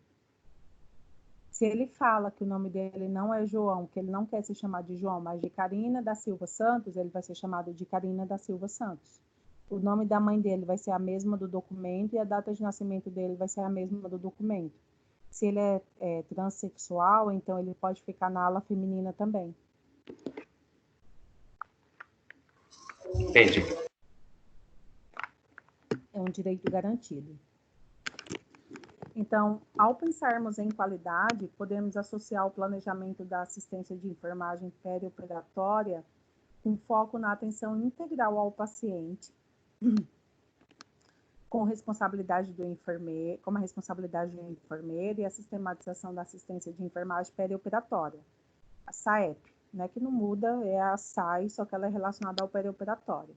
Então, que pode constituir importante indicador de qualidade, pois trata-se de um método que avalia a organização, o cuidado humanizado e a administração do cuidado, favorecendo uma maior integração do enfermeiro com o paciente, com a família e com a comunidade, gerando resultados positivos para a melhoria dessa assistência. Então, além disso, o enfermeiro é o profissional com habilidade para gerenciar as necessidades que envolvem o ato anestésico cirúrgico, através da execução de atividades técnicas, administrativas, assistenciais. Então, o enfermeiro ele tem um papel essencial em qualquer cirurgia. É ele que faz a abertura do checklist de verificação de cirurgia segura, é ele que deve fechar o momento da cirurgia, é ele que faz a equipe se apresentar ao paciente. Então, ele que está mais envolvido nessa questão do cuidado humanizado. E aí, chegando então na parte de cirurgia segura. Então, a assistência cirúrgica atualmente se constitui em elemento essencial da assistência em saúde pelo mundo, assim concomitantemente, né, as incidências de traumas complexos, cânceres e doenças cardiovasculares, que continuam a aumentar, ampliando cada vez mais o volume de intervenções cirúrgicas realizadas nos sistemas de saúde. Então, se eu tenho um número maior de cirurgias, eu também preciso ter um controle maior da qualidade dessas cirurgias. Porque, como eu falei lá no começo, antes de surgir a Aliança Mundial de Segurança do Paciente, nós tínhamos um número muito grande de incidentes. Não que hoje não tenha, mas hoje a gente já tem melhoria de processos. Então, hoje a gente sabe que se houve um erro de processo, ele precisa ser melhorado para que isso não volte a acontecer. E com o aumento do volume das cirurgias, das intervenções cirúrgicas, eu tenho um risco maior também de ter um evento sentinela, um evento adverso. Deu para entender, gente? Deu. Então, entretanto, observa-se que os serviços cirúrgicos não estão distribuídos adequadamente. A gente tem, às vezes, um número maior de cirurgia no Sudeste, até pela a situação financeira, né, pela uma melhor condição de equipamentos. A gente tem outros locais que, às vezes, não tem essa condição, não tem UTI. Isso acaba sobrecarregando também outros estados, outros hospitais. Isso também causa uma preocupação na boa assistência, na boa qualidade prestada. Então, é um problema em boa parte do mundo, considerando que a cirurgia é frequentemente o único tratamento que visa minimizar as incapacidades e o risco de mortes causados por enfermidades comuns. Então, é essencial aqui o trabalho desse enfermeiro. É essencial ele tá ciente da quantidade de cirurgias que ele tem dentro daquele centro cirúrgico, qual é a complexidade que ele tem, qual é o tipo de paciente que ele atende, de onde vêm esses pacientes, até para depois ele planejar a sistematização do atendimento de enfermagem. Então, compreende que a questão da segurança cirúrgica é reconhecida em todo o mundo, sendo que em países desenvolvidos, os estudos confirmam a relevância do problema. Nos países em desenvolvimento encontram as dificuldades como a deficiência da infraestrutura, dos materiais, equipamentos, suprimentos, qualidade de medicamentos, falhas na administração das organizações e no controle de infecções, capacitações e treinamento de pessoal inadequados, o subfinanciamento. Então, porém, dentro desse contexto, entende-se que um movimento global com uma abordagem abrangente de todos os sistemas e com o objetivo de uma situação cirúrgica mais segura, poderia salvar milhões de vidas pelo mundo inteiro.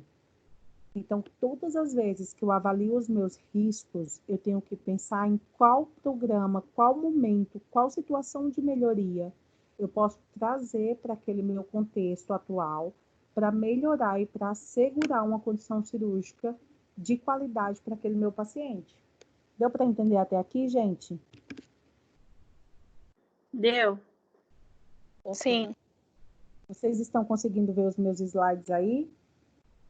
Aham. É assim. Ok. Então, entendemos, né, que a promoção da segurança cirúrgica depende de uma sequência de etapas necessárias na assistência, né, que envolve toda a equipe multiprofissional trabalhando em conjunto para o benefício de pacientes. Então, o nosso objetivo é sempre a melhoria da qualidade da assistência para o paciente.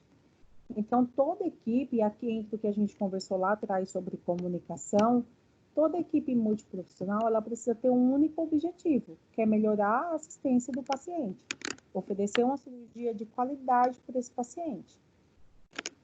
Então, a Organização Mundial de Saúde tem realizado várias ações direcionadas à segurança cirúrgica. Por exemplo, a Iniciativa Global para a Assistência Cirúrgica Essencial e de Emergência, as orientações para a assistência essencial no trauma, que abordam o acesso e a qualidade, além do desafio global para a segurança do paciente. Então, cirurgias seguras salvam vidas.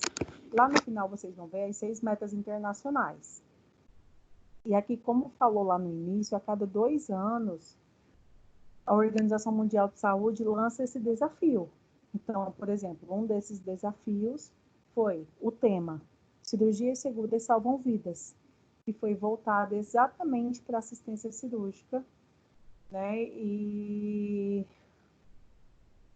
a Aliança Mundial para a Segurança do Paciente iniciou seus trabalhos nesse desafio em janeiro de 2007, tendo como objetivo principal, então, a melhoria da segurança da assistência cirúrgica pela determinação de padrões de segurança que possam ser aplicados em todos os Estados-membros da OMS. Então, a cirurgia segura, ela veio como uma grande preocupação mundial. Então, precisava ser um desafio global para diminuir a quantidade, então, de complicações que tem na assistência dessa cirurgia. E aí eu volto no que eu falei, né? Membros operados erroneamente, uma infecção cirúrgica, né, no pós-operatório. Então, veio realmente e aí como um desafio global que todos os países diminuíssem a quantidade de eventos adversos. Então, o desafio global para a segurança do paciente tem o objetivo primordial de promoção da segurança cirúrgica e também a redução de mortes e complicações durante a cirurgia. O alcance desse objetivo pode ser obtido através de fornecimento de informações sobre os padrões de segurança cirúrgica na saúde pública para profissionais da saúde, como médicos, enfermeiros, administradores de instituições de saúde e funcionários da rede pública. Elaboração de um conjunto de indicadores cirúrgicos para observação nacional e internacional da assistência cirúrgica, identificação de padrões simples de segurança cirúrgica que possam ser aplicados em todos os países e que estejam reunidos em uma lista de verificação para o uso das salas de operação. E aqui a gente entra, então, com o checklist de cirurgia segura, a avaliação e difusão da lista de verificação das metas, a iniciativa Cirurgias Seguras Salvam Vidas, que foi o desafio global, reuniu estatísticas simples e possíveis de serem aplicadas, permitindo comparações válidas dentro de países e em todos os níveis de desenvolvimento, utilizando 5 informações básicas: número de salas de operação do país, número de cirurgias realizadas em salas de operação no país, os números de cirurgiões e de profissionais de anestesia habilitados no país, número de mortes nas primeiras 24 horas após a cirurgia e o número de mortes de pacientes internados após a cirurgia. Então, foi a partir desses levantamentos que eles viram a necessidade de ter como um desafio global cirurgia segura salvam vidas. Deu para entender aqui? Sim. Deu. Eu acho que eu já falei em alguma aula sobre segurança do paciente, né? Não Já agora em falou numa outra matéria que a gente teve. Isso mesmo, em outra matéria. Mas está dando para linkar uma coisa com a outra? Hã? Ok. Então, tais informações permitem o cálculo das taxas de mortalidade associadas aos procedimentos cirúrgicos. Então, essas informações podem ser utilizadas em vários serviços para avaliar a competência e a segurança da assistência cirúrgica. E aqui, gente, a gente pode citar os indicadores lá da CME. Lembram quando eu falei que eles têm rastreabilidade para exatamente se isso acontecer? Vocês lembram disso? Aham. Ok. E aqui, então, a importância de divulgar e de fazer as pessoas entenderem a importância de se fazer o checklist de cirurgia segura. Então, o checklist para cirurgia segura e salvam vidas, foi desenvolvido pela OMS, também chamado de lista de verificação, tem a finalidade de auxiliar as equipes operatórias na redução das ocorrências de erros e possíveis danos ao cliente, visando reforçar a segurança operatória com práticas corretas, práticas seguras, sempre embasado em conhecimento técnico-científico, promovendo uma melhor comunicação e trabalho em equipe.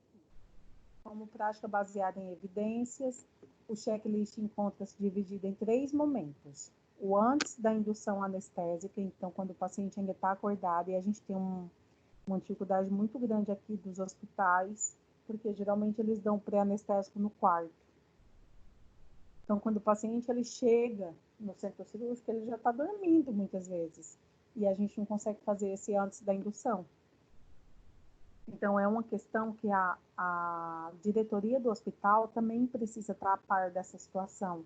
Vocês precisam vender isso de uma forma científica, baseado em evidências que vocês tenham dentro do centro cirúrgico. Então, olha, eu tenho hoje tantos erros por cirurgia, por não fazer o checklist de cirurgia segura.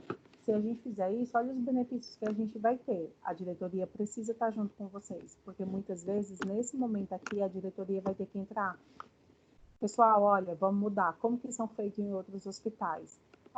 O paciente não recebe a indução anestésica, ou ele chega um pouco mais cedo dentro da ala cirúrgica, ele faz o antes da indução anestésica e depois é feito o procedimento. Então, a diretoria precisa comprar isso com vocês, porque senão vocês não conseguem dar andamento ao protocolo. Aí a gente tem antes do início da incisão cirúrgica e antes do paciente deixar a sala cirúrgica, né, a sala operatória, devendo ser coordenado por um elemento da equipe que atua na unidade do centro cirúrgico, que é composta por cirurgiões, anestesistas, enfermeiros, técnicos e demais profissionais envolvidos. Então, o ideal é que ele seja feito pelo enfermeiro. Que o enfermeiro ele abra e ele feche a cirurgia com o checklist de cirurgia segura. Então, assim é importante que essa equipe trabalhe interdisciplinarmente, uma vez que todos são responsáveis pela segurança do cliente, cada qual no desempenho da sua função, garantindo o sucesso do procedimento cirúrgico. Geralmente, gente, a gente tem uma dificuldade muito grande, principalmente para profissionais mais antigos, para entenderem a importância disso aqui, porque sempre trabalharam sem, E agora a gente vai ter que convencê-los da importância disso aqui. Não adianta vocês chegarem lá e falarem assim, a gente vai fazer porque a Organização Mundial de Saúde exige que a gente faça. Não. Você tem que mostrar para eles quais são os benefícios de fazer isso dentro do setor. Vocês precisam vender esse peixe muito bem vendido, né? Falando mais abertamente, assim, para eles entenderem realmente a real necessidade de fazer esse checklist. Por que é importante para eles? Por que é importante para o paciente? O que vai melhorar para eles dentro da assistência? Porque quando vocês apresentarem esse checklist, muitas vezes eles só vão ver as dificuldades. Mas agora a gente tem que se apresentar. Mas agora a gente tem que parar isso para poder fazer isso. Então, você precisa saber embasar muito bem isso cientificamente para eles entenderem. Deu para entender, gente? Deu? Sim. Ok. Sim.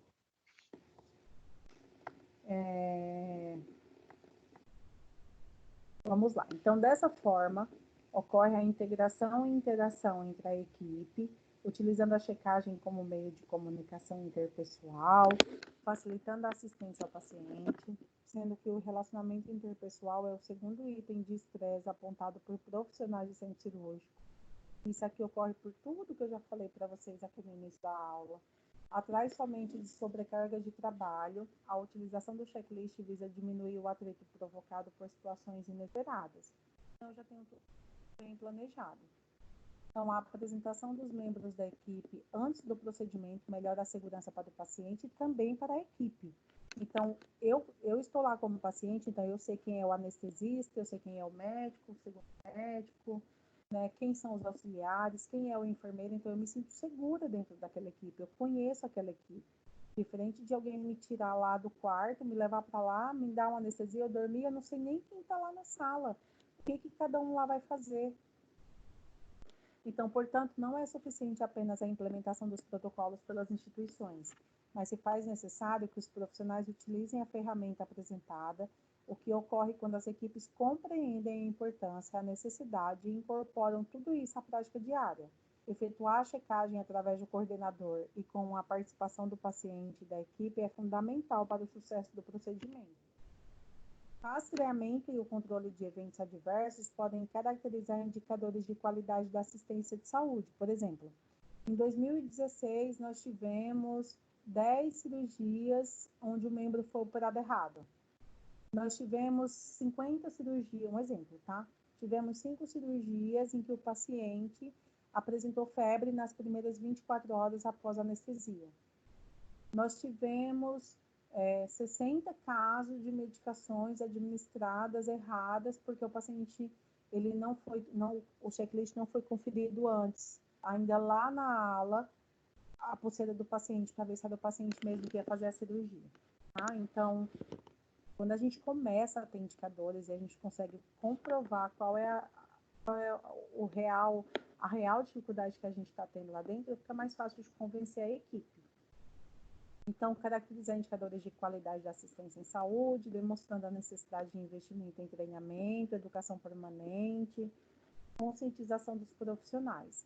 Acreditamos que, mediante a implementação do checklist da campanha de cirurgia segura da OMS, pode haver redução de complicações pós-operatórias, bem como diminuição de erros e até mortalidade dos pacientes cirúrgicos. Por exemplo, o paciente, ele toma Clexane. Se o paciente toma um anticoagulante, eu sei que eu não posso levar ele para uma cirurgia. Se ele tomou naquele dia, ele não pode ser operado. O checklist de cirurgia segura me garante isso, porque pergunta para o paciente: o senhor tomou alguma medicação anticoagulante hoje, aquela que dá na barriga, ou tal medicação? Se ele fala, sim, tomei. Opa, teve uma falha no processo. Ou o médico prescreveu e só copiou e colou no dia da cirurgia e esqueceu de cancelar. A enfermagem também não se atentou que aquele paciente ele ia para a cirurgia e ele deu aquela medicação. Então, é um erro de processo, não é um erro de pessoa. É um erro de processo. E esse checklist faz com que eu evite que isso aconteça. Deu para entender, gente? Sim. Professora. Oi. Pode falar. Nesse checklist tem 2 pontos que eu não entendi o que é. Aonde? Isso, esse aí. Que ele fala aí, ó, verificação de segurança anestésica concluída, que seria o pré-anestésico, é isso? Que ele passa lá em consulta? Essa daqui é a entrada. Não, não, não. Esse checklist, ele é feito tudo lá já no centro cirúrgico. Se você olhar aqui em cima, ó, olha aqui o cursor. Ó, antes da indução anestésica, esse paciente ele já está internado. Deu para entender? Sim, mas então o que é isso? Verificação de segurança anestésica concluída. O que o médico vai verificar? Primeiro ele usa lá o ASA, o anestesista, igual eu falei lá na matéria passada. E aí ele vai ver qual tipo de anestesia melhor para esse paciente. Quais são, por exemplo, é um paciente... Opa, saiu a tela para vocês? É um paciente, por exemplo, que ele tem um risco cardiológico grande. Então, tem algumas medicações de anestesia que ele não pode administrar nesse paciente. Então, o que ele faz? Primeiro, eu vou chegar aí, Paty, só um minutinho. Primeiro, o paciente entrou lá. Então, o paciente confirmou a identidade. Eu pergunto, né? Qual o seu nome completo? Qual o nome da sua mãe completo? Qual a sua data de nascimento? Conferiu. O que o senhor vai operar? Ah, vou operar a perna. Que perna? Perna direita. Mostra para mim qual que é a perna. Ele vai lá e põe a mão na perna. O que o senhor vai fazer mesmo? Ah, eu vou fazer uma amputação da perna, um exemplo. O senhor está consciente que o senhor vai amputar a perna, termo de consciência do ato cirúrgico? Tô, tá bom. O sítio foi demarcado ou isso não se aplica? Ou seja, eu fiz um X na perna, lá na ala, fizeram um X junto com o anestesista, aonde vai fazer essa cirurgia? Foi confirmado lá na entrada? Foi. Houve uma verificação de segurança anestésica, então eu sei quais são as medicações, o anestesista, né? Sabe quais são as medicações que esse paciente vai precisar usar? Qual é o tempo cirúrgico? Então, qual é o tempo que eu tenho que ter de cada anestesia? Deu para entender, Paty? Sim. Tá. O oxímetro de pulso no paciente está funcionando? Isso do paciente ainda acordado. Aí o paciente possui alergia conhecida. O senhor tem alergia a alguma coisa? Ah, eu tenho a látex. Opa, muda tudo. Porque no centro cirúrgico, então, não posso usar garrote, eu não vou poder usar luva, então vai mudar tudo. Ah, eu tenho alergia a dipirona. Então, eu sei que esse paciente não pode com dipirona, e assim vai. Via aérea difícil, risco de aspiração. Aí, como que isso aqui é avaliado? Isso aqui é avaliado tudo com o anestesista, porque nesse momento aqui, o paciente vai ser entubado. Foi fácil de entubar esse paciente? Sim ou não? Eu tinha equipamentos disponíveis. Ah, o laringo estava com a pilha quebrada. Estava com a pilha quebrada. Estava sem pilha. Opa, eu tive um erro aqui no processo. Eu tive uma complicação na hora de entubar esse paciente por uma falta de gerenciamento. Esse paciente tem um risco de perda sanguínea maior que 500 ml, 7 ml por quilo em crianças, sim ou não? Se sim, acesso endovenoso adequado e planejamento para fluidos, que aqui entra lá naquela outra nossa matéria, lembra? Então, quando o anestesista fala para mim, lá no pré-anestésico, lá na pré-avaliação anestésica, qual é o risco dessa cirurgia, já tem que ter isso aqui. Lá, quando ele fez quando o paciente foi lá na clínica dele para fazer o risco, ele já tem que ter feito o pedido aqui de sangue, por exemplo, para esse paciente. Deu para entender aqui, gente? Sim. Ok. Aí aqui eu tenho o segundo momento do checklist, que é antes da incisão. Então, antes da incisão, confirmar com todos os membros da equipe se apresentarem pelo nome e função. Então, meu nome é Eliane, eu sou me apresentando para a equipe. Meu nome é Eliane, eu sou enfermeira, vou ficar aqui com vocês hoje. Meu nome é José Carlos, eu sou médico cirurgião. Hoje eu vou operar o seu José da Silva Costa. Meu nome é Fabrício, eu sou cirurgião assistente e vou estar aqui com vocês. Ah, meu nome é Márcio, eu sou anestesista, vou estar aqui com vocês. E assim vai, todo mundo se apresenta, até para confirmar se todos os membros estão lá. Aí tem algum evento crítico previsto? Aí isso aqui, revisão do cirurgião. Então, quais são as etapas críticas ou inesperadas, duração? O cirurgião fez isso? Ele avaliou isso? Aí, como que isso vai acontecendo? o enfermeiro vai perguntando, ele vai respondendo e a gente vai colocando um ok. E assim vai sucessivamente, até a saída. Então, são 3 etapas. Antes da indução anestésica, antes da incisão e antes do paciente sair da sala de operações. Então, por exemplo, na saída, o profissional da equipe de enfermagem, da equipe médica, confirmam verbalmente com a equipe. Ele vai te falando como que é para você fazer. Ó. Nome do procedimento registrado, amputação de membro inferior direito. Se as contagens de instrumentais cirúrgicos e compressas e agulhas estão corretas. Então, para eu ter certeza que não ficou nenhum material dentro daquele paciente. Como a amostra para anatomia patológica está identificada? Conferir o nome do paciente na pulseira se realmente é a mesma identificação do anátomo patológico.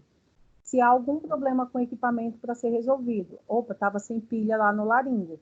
Já foi reposto? Já, então vamos melhorar aqui esse processo. Isso não pode acontecer.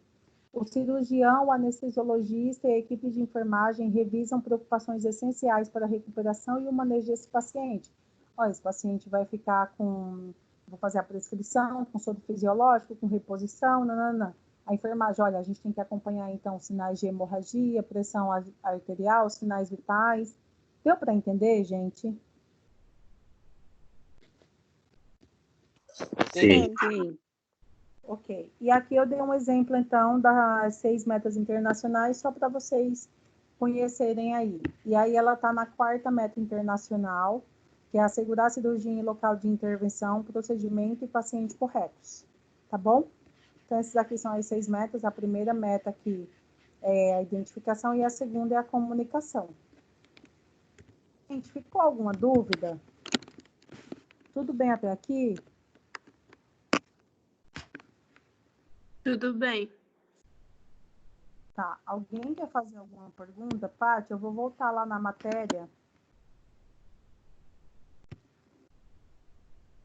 Só um minutinho.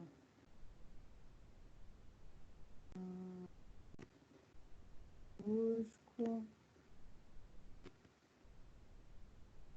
Vocês estão conseguindo me ver ou vocês estão vendo a tela? Eu tô vendo Vendo você. você. Tá. Só um minutinho.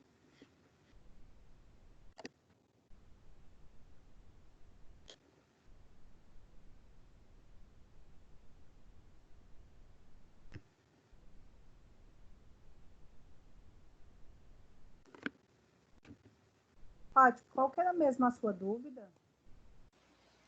Eu não entendi a diferença de cirurgia potencialmente contaminada da contaminada. Aí, tá? Deixa eu achar aqui o slide. Tá lá em tipo de... Aqui. Grau de contaminação. Tá vendo a tela? Sim, Na verdade, Paty, elas são quase a mesma coisa. Vai mudar algumas características básicas. Então, por exemplo, potencialmente contaminada, aquelas realizadas em tecidos colonizados por flora bacteriana em pequena quantidade ou em tecido de difícil descontaminação, na ausência de processo infeccioso, na ausência de processo infeccioso e inflamatório e com falhas técnicas superficiais no transoperatório. Cirurgia, tá, aí ela dá um exemplo aqui, que também cirurgias limpas com drenagem estão inseridas nessa categoria. Aí, quando eu falo de contaminadas, são procedimentos realizados em tecidos traumatizados, abertos há pouco tempo. Um exemplo, um trauma abdominal, tá? Em que o paciente, vamos pensar numa facada. O paciente recebeu uma facada, uma faca que eu não sei se estava limpa, se não estava, enfim, eu considero como altamente contaminada. Colonizados por flora bacteriana abundante, então potencialmente eu tenho pouca bactéria, pouca flora bacteriana, que possui descontaminação difícil ou impossível. Um exemplo disso, por exemplo, foi péssimo, né? Mas um exemplo disso é uma obstrução em que eu posso ter uma supuração, que eu posso ter um derramamento de fezes, por exemplo. O paciente ele teve uma colectomia, por exemplo, uma abertura do colo. E aí eu posso ter uma contaminação muito alta lá dentro, eu posso ter fezes lá dentro, eu posso ter um choque séptico desse paciente. Deu para entender? É que elas são muito parecidas, mas deu para entender, mais ou menos? Deu sim, professora. Então, um tecido de difícil descontaminação vai ser esses que vão ter, por exemplo, fezes. Isso, por exemplo. Por exemplo, entendi. fezes. Muito Tá obrigada. bom? Eu tenho mais uma dúvida, posso perguntar? Pode. A diferença de otomia para ostomia. Quando eu li lá, os dois falam que é uma abertura, e eu não entendi a diferença.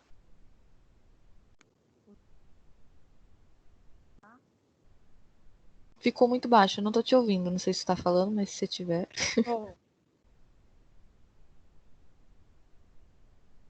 Paty, consegue me ouvir? Agora eu consigo. Ó, otomia. É tanto que eu nem falei sobre o slide de ostomia, porque os dois falam de uma abertura. Os dois são considerados algum tipo de abertura em um órgão, em um sistema. Então, o que muda é só a indicação do prefixo. Então, por exemplo, a artrotomia é uma abertura cirúrgica. A cardotomia, que não deixa de ser uma abertura, é cortar a cárdia, mas é uma abertura, por exemplo, numa condição de uma estenose. É quando eu falo de ostomia. Cistostomia, uma abertura da bexiga. Colicistectomia, uma incisão da vesícula biliar para drenagem, mas de qualquer forma eu estou abrindo. Então, o que vai mudar é o prefixo dela. Deu para entender? Então vai ser a mesma coisa, mas em lugar diferente. Isso, em órgãos diferentes, às vezes com uma finalidade diferente, mas não deixa de ser uma abertura. Ah, então tá bom, entendi. Obrigada, professora. De nada. Pessoal, então tudo bem até aqui. Em relação à nossa prova, tá? Eu vou falar rapidinho, mas em relação à nossa prova, então vai ser a semana que vem. Estudem, façam as atividades do AVA. Vai dar tudo certo, então calma, tá? Acho que eu marquei das 7h30 até as 8h30, são questões de múltipla escolha. Qualquer coisa vocês mandem mensagem para mim, a gente vai conversando. Tá bom, gente? Tá bom. Tá bom, professora. Professora, a Rosângela pediu para avisar que ela tentou entrar e não conseguiu, tá? Tá bom, tudo bem. Então tá bom, gente. Então, bom descanso para vocês. Até semana que vem. Então, não esqueçam que semana que vem vocês têm prova, tá bom? Tá bom, professora. Tá Bom bom. descanso. Boa noite. Boa noite. Boa noite, professora. Boa noite. Obrigada por hoje. Fiquem com Deus, tá? Fica com Deus Tchau. também. A gente que agradece. Boa noite, professora. Tchau. Tchau. Tem alguém para mim? Tchau, professora. Boa noite.